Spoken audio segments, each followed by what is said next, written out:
I wheeled myself through the front door of what was supposed to be my home, still dizzy from pain medication. The living room looked wrong. Our navy couch sat where the beige one used to be. Strangers filled the space, laughing at something my husband said. Photos of us were gone from the walls, replaced by abstract art I'd never seen. Even our golden retriever, Max, barely glanced at me before returning his attention to a woman I didn't recognize. My husband turned, and for a split second, I saw panic flash across his face before he arranged it into a smile. "Haley, you're home early," he said, like I was an unexpected guest. My chest tightened, not from my injuries but from something worse.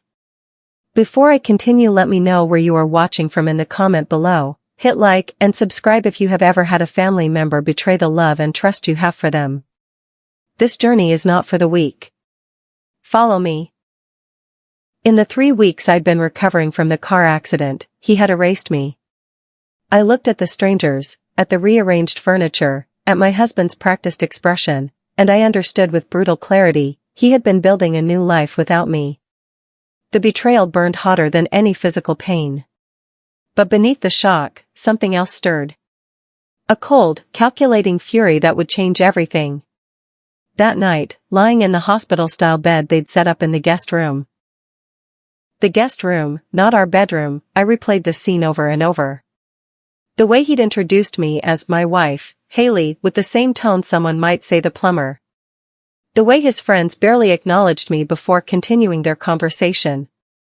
The way Max, our dog for 5 years, had looked at me like a stranger. I stared at the ceiling, my ribs aching with each breath, and made a decision. I would not cry. I would not beg. I would not ask why.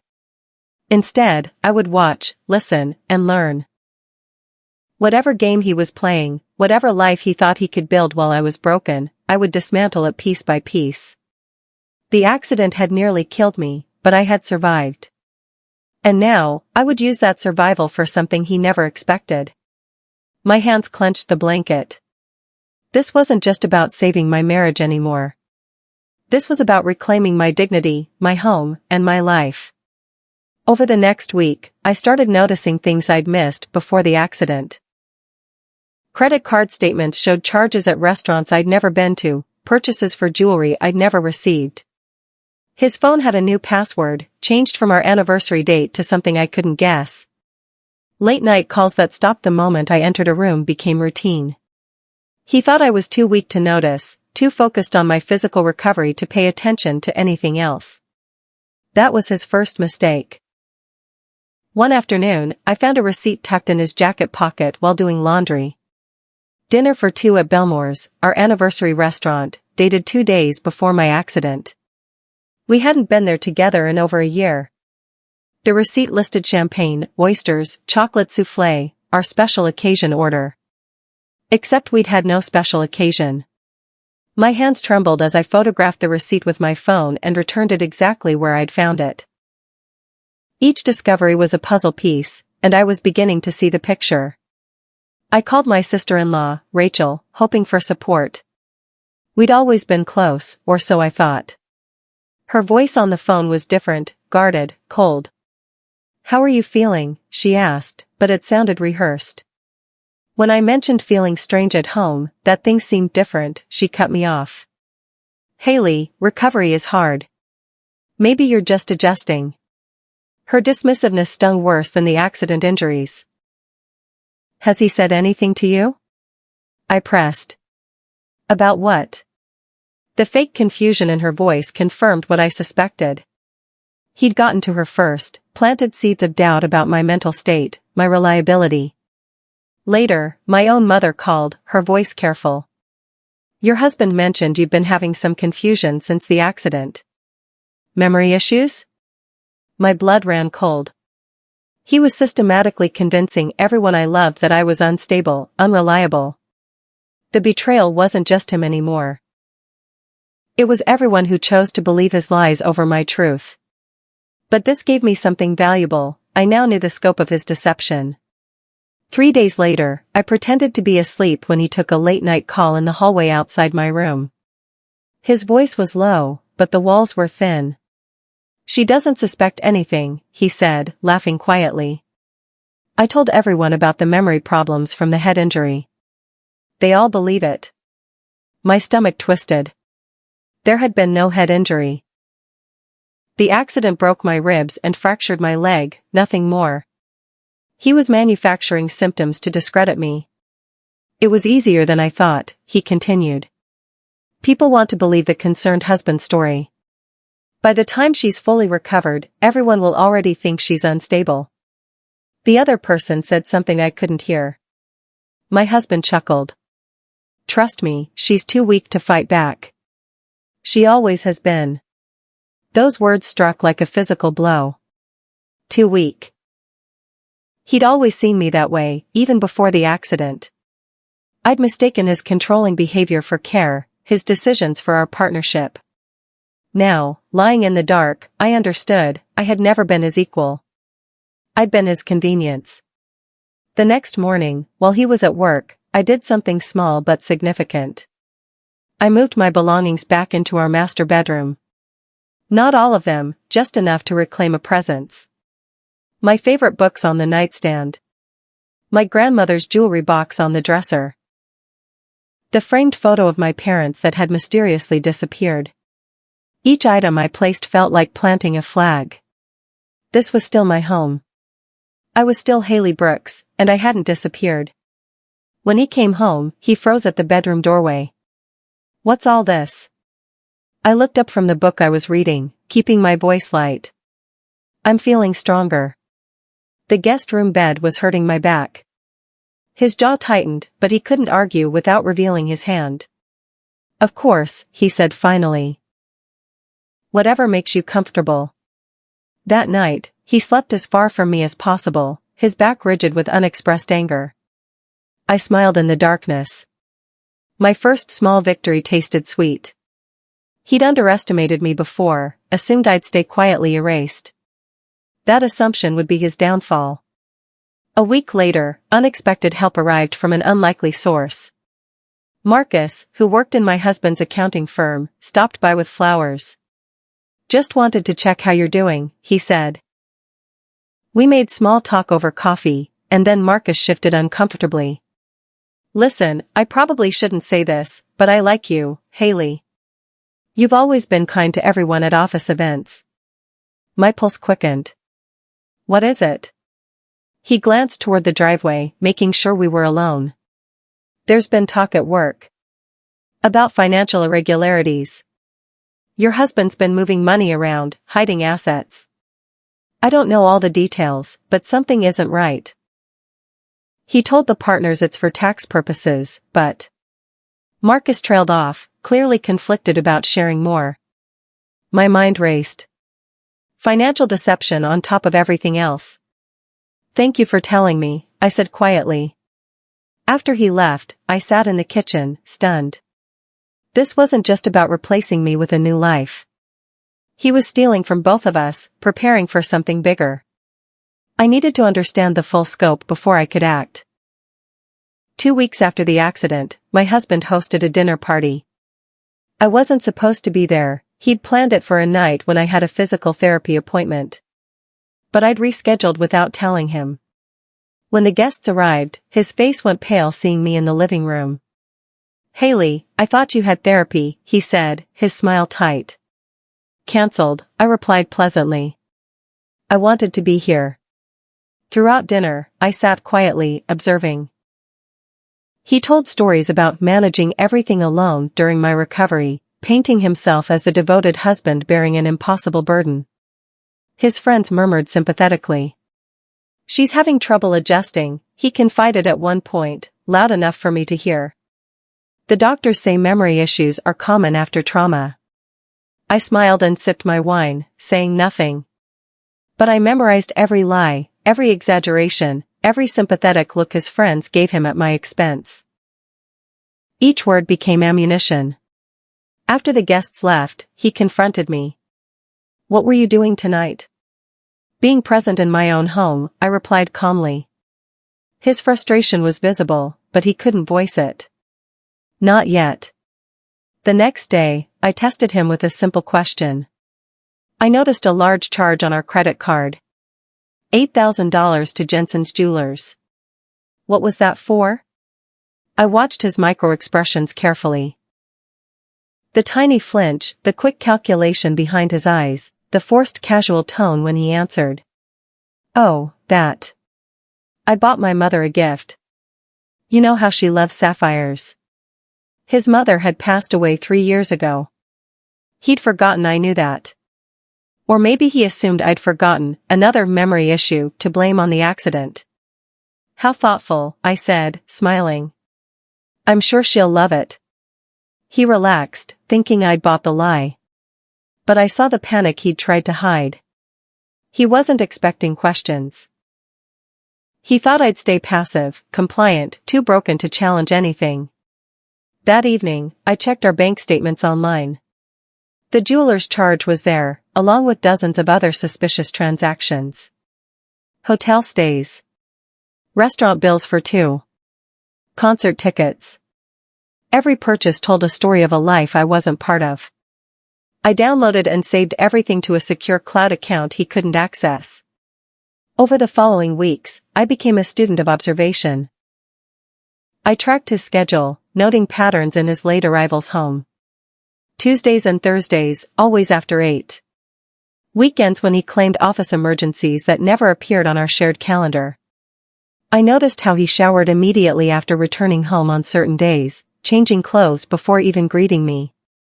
Small details that alone meant nothing but together painted a clear picture. I also paid attention to his emotional patterns. When he was irritable, short-tempered. When he was unusually cheerful, humming while making coffee. These moods corresponded with specific days and times. I created a simple spreadsheet on my phone, documenting everything without judgment or emotion. Just facts, dates, behaviors. My therapist had once told me I was too forgiving, too willing to see the best in people. Now, that same generous nature made me patient. I could wait, observe, and calculate. Meanwhile, he grew comfortable, believing his deception was working. His confidence would be his biggest mistake. One evening, he tried a new tactic. Haley, we need to talk about your behavior lately. I looked up from my book. My behavior? You've been paranoid. Suspicious. Always checking statements, asking questions. He sat down, taking my hand with false tenderness. I'm worried about you. The accident changed something. Maybe we should talk to your doctor about depression or anxiety. The manipulation was textbook. Accusing me of having problems while positioning himself as the concerned caregiver. 3 months ago, I might have believed him, might have questioned my own perceptions. Now, I recognized it for what it was, gaslighting. You might be right, I said, letting my voice crack slightly. I have been feeling paranoid. Maybe I should talk to someone. Relief flooded his face. He thought he'd won, that I'd accepted his narrative about my instability. I smiled, squeezed his hand, and filed away this conversation in my memory. Every word, every manipulation attempt, every lie, I was building a comprehensive record. Later, I would use it all. My breakthrough came during a night when he thought I was asleep. I heard him in his home office, talking on the phone. Quietly, I crept down the hallway, phone in hand, recording app activated. The house is in both names, but I've been documenting her instability, he said. Medical records showing the accident, my statements about her confusion. Any judge would see I'm the stable one. My chest tightened as I understood. He wasn't just hiding money. He was building a case for divorce that would leave me with nothing. She doesn't know about the offshore account, he continued. I've been moving money there for 6 months, long before the accident. By the time we separate, there'll be nothing for her to find. I stopped the recording and backed away silently. An offshore account. 6 months of planning. This wasn't a sudden betrayal triggered by my accident, this was premeditated, calculated destruction of our marriage. He'd been planning to leave me long before the car crash. The accident had just accelerated his timeline, given him a convenient excuse to paint me as unstable. The following weekend, we attended his company's family barbecue. I played my role perfectly, quiet, recovering, slightly confused when people asked questions. His colleague's wife asked about my physical therapy, and I mentioned having trouble remembering the exercises. My husband jumped in immediately, explaining my memory issues with convincing concern. Under the table, my hands clenched. But I smiled and nodded along with his lies. Later, I cornered his colleague privately near the drinks table. "Can I ask you something about the firm's financial reporting?" I kept my voice casual, curious rather than accusatory. "My husband mentioned some complex tax strategy you're all implementing. I'm trying to understand it better." The colleague looked uncomfortable. "I'm not sure what you're referring to. We keep things pretty standard." He mentioned offshore structures for asset protection. I pressed gently. The man's face went pale. "I really can't discuss client matters. You should talk to your husband." But his reaction told me everything. Whatever my husband was doing, his colleagues either didn't know or didn't approve. I had confirmation, this was his scheme alone. Through careful conversation with Sarah, his assistant, I uncovered another layer of deception. We met for coffee at her suggestion. She said she wanted to check on me after the accident. But after some gentle questions, the truth emerged. "He's been telling everyone you're not coping well," Sarah said hesitantly. "That you've become paranoid, accusatory. He's been setting up this narrative for months, even before your accident." My blood ran cold. "Before? I'm sorry, Haley. I probably shouldn't say this, but he's been poisoning people against you. Telling the partners you're unstable, telling his family you're controlling. He's been systematically isolating you from everyone who might support you." Tears burned my eyes, but I blinked them back. This wasn't just about money or another woman. This was about destroying my credibility so completely that when he left, no one would believe my side of the story. "Thank you for telling me," I whispered. Sarah squeezed my hand. "Whatever you're planning, you have at least one person who knows the truth." 3 months after the accident, I made my first public reappearance at my old workplace. I'd been a marketing consultant before the crash, and my firm had held my position. Walking back into the office felt surreal. Colleagues surrounded me with genuine concern, asking about my recovery. I kept my answers brief and professional. Within a week, I was back full-time, leading client meetings and strategy sessions. My manager pulled me aside, impressed. "We weren't sure you'd come back this strong. Your husband made it sound like you were struggling significantly." I kept my expression neutral. "I'm fine. Better than fine, actually." The accident gave me perspective. Word spread quickly about my return. Friends who'd believed my husband's narrative about my instability suddenly saw me functioning at full capacity, sharp, focused, competent. The cognitive dissonance was visible on their faces. How could I be having severe memory problems while running complex marketing campaigns? My husband's carefully constructed story began cracking. And that was exactly what I wanted. Let him see me thriving while he thought I'd stay quietly broken. The real discovery came from the most unexpected place. Our mail. A letter arrived from a bank I didn't recognize, addressed to Mrs. Haley Brooks. Inside was a statement for an account I'd never opened. But it was in my name. My social security number. And it contained over $200,000. I sat in the kitchen, staring at the statement, my hands shaking. He'd opened accounts in my name without my knowledge, funneling money he'd hidden from our joint finances. This wasn't just deception, this was fraud. Identity theft. Criminal activity that could be traced directly to him. I photographed every page, uploaded everything to my secure cloud storage, and then carefully returned the statement to the envelope. This was my leverage, my nuclear option. But I couldn't use it yet. I needed to understand the full picture, document everything completely. One wrong move and he could claim ignorance, shift blame, or destroy evidence. Patience had become my greatest weapon. I would gather every piece of proof before I struck. That evening, I tested his reaction. Over dinner, I mentioned casually, something weird happened today. I got a bank statement from a bank I don't use. They must have the wrong address. His fork froze halfway to his mouth. Just for a second. Then he continued eating, his voice perfectly neutral. Probably junk mail.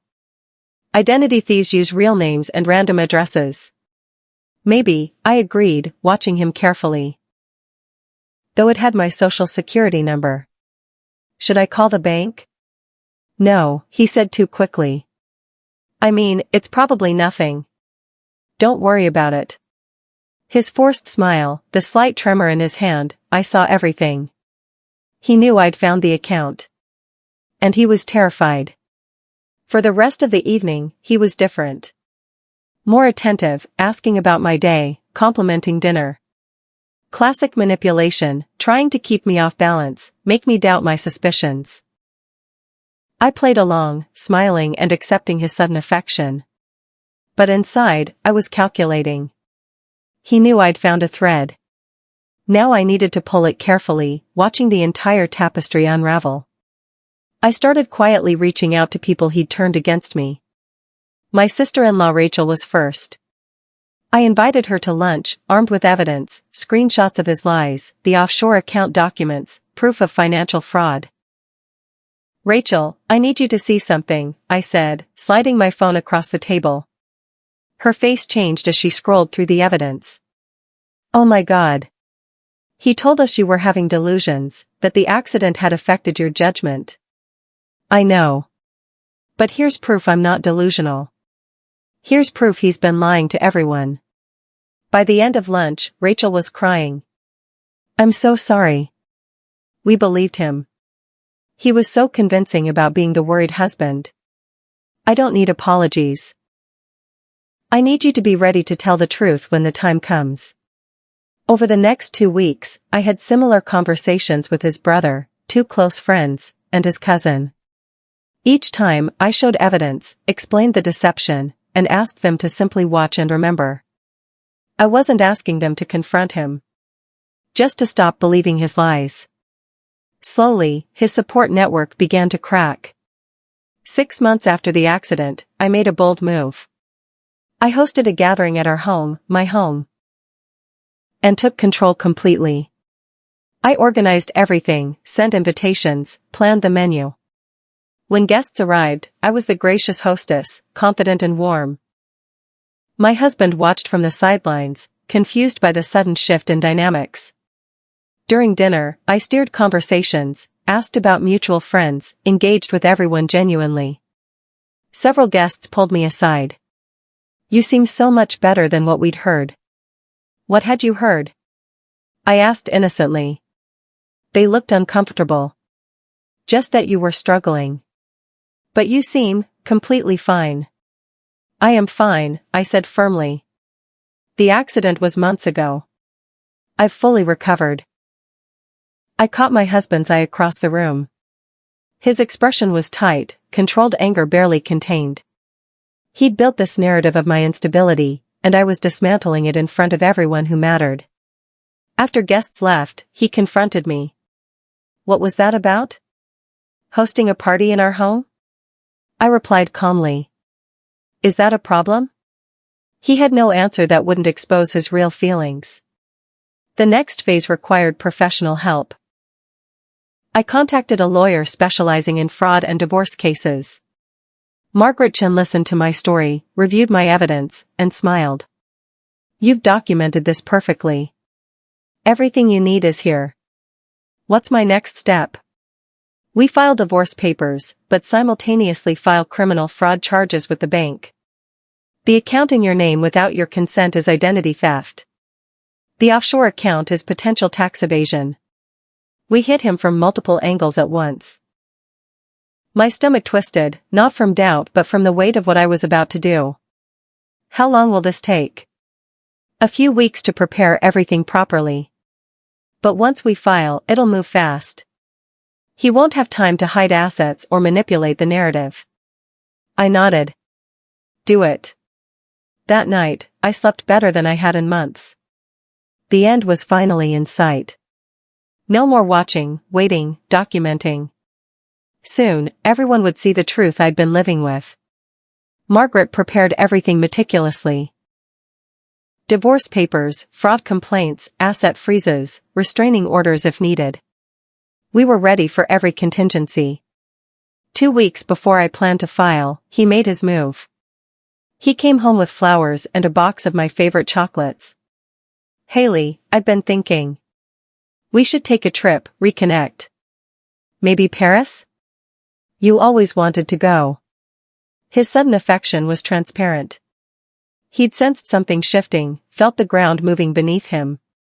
That sounds wonderful, I said, accepting the flowers. Let me think about dates. He visibly relaxed, thinking he'd bought more time. That evening, he was unusually attentive, asking about my work, my day, my feelings. The performance was almost convincing. If I hadn't known better, I might have believed he genuinely cared. But I'd learned to see through his masks. This desperation meant he knew something was wrong. Maybe his offshore bank had questions. Maybe a colleague had warned him I'd been asking questions. Whatever the reason, he was trying to secure my cooperation before something exploded. His panic told me my timing was perfect. We were past the point of his control. Now came the reckoning. I chose a Saturday for the confrontation. Both our families were invited for a reconciliation dinner, his term, one he'd used when setting up the gathering. He thought I was finally accepting his version of reality, ready to move forward from my paranoid phase. Instead, I'd coordinated with Margaret to have all legal papers served that afternoon. At 6 o'clock, as family gathered in our living room, the doorbell rang. A process server handed my husband an envelope. His face went white as he opened it and saw divorce papers, fraud charges, and a freeze on all accounts. What is this? He breathed. I stood, facing our families. This is the truth about the man you've been defending for 6 months. For the next hour, I laid out everything. The offshore accounts, the identity theft, the systematic isolation, the lies about my mental state. I had documents, recordings, bank statements, everything. His brother sat in stunned silence. Rachel cried. His cousin looked sick. My husband tried to speak several times, but I cut him off. You thought I was too weak to fight back, I said, my voice steady despite my racing heart. You underestimated me. His carefully crafted reputation crumbled in real time. The fallout was immediate and devastating. His brother left without speaking to him. Rachel hugged me, apologizing through tears. Friends who'd believed his narrative for months now saw the evidence I'd gathered. Within days, his firm suspended him pending investigation into the offshore accounts. The bank fraud charges meant criminal investigations, potential jail time. His lawyer called mine, desperate to negotiate. But I'd learned my lesson about being too forgiving. Margaret filed restraining orders. We froze every asset. We prepared for trial, though Margaret believed he'd try to settle once he understood the strength of my case. My mother called, crying. Why didn't you tell us sooner? He'd already convinced you I was unstable. You wouldn't have believed me without proof. I'm so sorry, sweetheart. I know, Mom. It's okay now. Social media exploded with speculation. Some people still defended him, claimed I was vindictive. But the documentation spoke for itself. Court dates were set. His world, the one he'd built on lies and manipulation, was disintegrating. And I felt no guilt. Only relief. 3 months later, the divorce was finalized. I kept the house, half the legitimate assets, and restitution for the fraud. He faced criminal charges that would take years to resolve. More importantly, I reclaimed my peace. I'd spent months being strategic, patient, methodical. Now, I could finally exhale. I redecorated the house, removing every trace of him. I adopted a new dog, a rescue puppy named Hope. I threw parties with real friends who'd stood by me. My career flourished, the mental clarity that came from ending the toxic relationship translated into better work, more creativity, stronger leadership. Physical therapy helped me fully recover from the accident. The limp disappeared. The pain faded. But more than physical healing, I'd recovered my sense of self. The woman who'd wheeled into that living room 6 months ago, shocked by her husband's betrayal, had been transformed. I wasn't a victim anymore. I was someone who'd fought back intelligently, reclaimed her dignity, and won. The court ordered him to pay for my legal fees. Margaret sent me the invoice with a note, justice served. A year after the accident, I stood in my living room, truly mine now, and looked around at the life I'd rebuilt. The abstract art was gone, replaced by photos of people who actually mattered. Real friends, family who'd learned to listen, colleagues who respected me. Max, my dog, had eventually remembered me, warming up after my husband moved out. He lay at my feet now, content and loyal again. My career had reached new heights. I'd been promoted to senior consultant, leading teams across multiple accounts. Financial independence felt sweeter than I'd imagined. But the best part was the peace. No more walking on eggshells, wondering what mood he'd be in. No more gaslighting or manipulation. No more questioning my own reality. I'd learned that love without respect isn't love at all. That forgiveness doesn't mean accepting betrayal. That sometimes, the strongest thing you can do is fight back intelligently, methodically, without stooping to cruelty. My phone buzzed. A text from Rachel, dinner this weekend? I want to celebrate your promotion. I smiled and replied yes. This was my life now. Not the one I'd planned, but something better. Something I'd built myself, on my own terms. The accident that nearly killed me had ultimately saved me. It forced me to see the truth, fight for myself, and emerge stronger. Haley Brooks was finally free. This story teaches us that integrity is the hallmark of life. Love and respect keeps the family moving forward. Have you ever watched someone's true character get exposed by cheating behavior? Share your story in the comment below.